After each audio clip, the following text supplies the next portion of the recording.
So I sent these photographs I took to my mum as meal ideas for the coronation. And she goes, "Oh, it looks delicious. It looks very colourful. It looks wonderful."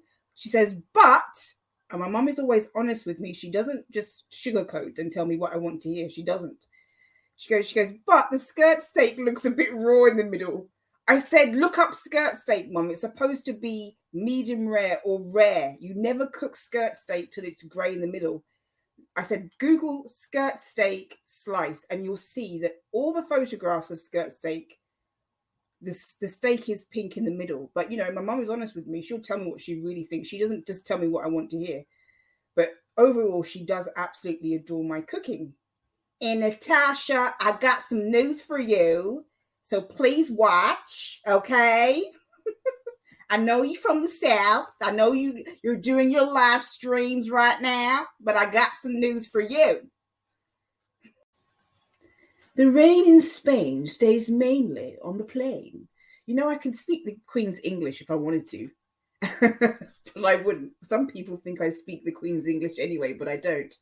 So here in England, we are getting ready for Prince Charles's coronation. We're going to be watching it. I'm going to go around to my mum's house and I'm going to watch it with her. We're going to have great food, great snacks, get out the popcorn. We're going to have delicious salads, delicious fish. I'm going to have some Jamaican food, some English roasts with Yorkshire puddings and roast potatoes. And it's all a combination of my ancestry. I'm Irish and English. I'm West African. I'm partly Portuguese and Spanish. I'm partly indigenous, and I'm Jamaican. So, this is what this country is about. It's a multicolor, multi-ethnic, multicultural place, and we're going to be celebrating that coronation now. I actually am looking forward to watching it, even though I've told my mum otherwise, as a joke. And it'd be interesting to see how Prince Harry is doing. I might do a podcast on the latest from Thomas Markle, Meghan Markle's dad, who, I'm not a fan of his, but, that's another topic.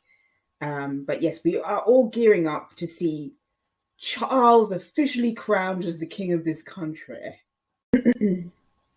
Hello, my wonderful subs. So I went into my YouTube studio yesterday and read some new policy updates, and I clicked on the link to read the policy updates, which I do from time to time.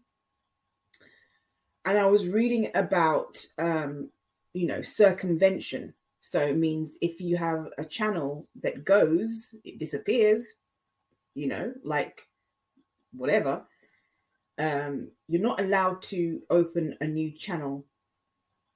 You're not allowed to start a new channel. It's considered circumvention.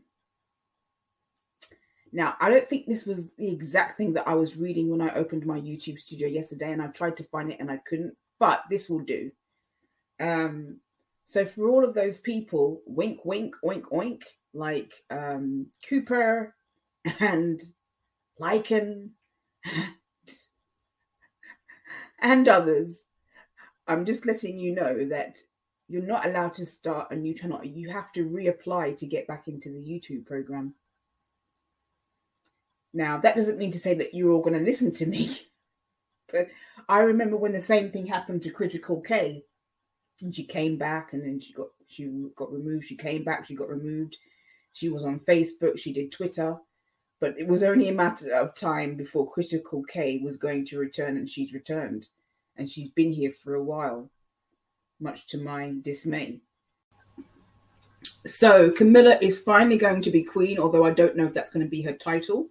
But according to Harry, what he seems to suggest in the book, and I discussed this book with my mum, because she was the one who bought the book, really, Spare. It seems to me the way Harry frames it is that Camilla wanted to be queen, and this is what she's been wanting for a long time. And, they've been together for a long time. And, the whole Diana thing, that's long gone. And, he has a right to be happy as far as I'm concerned.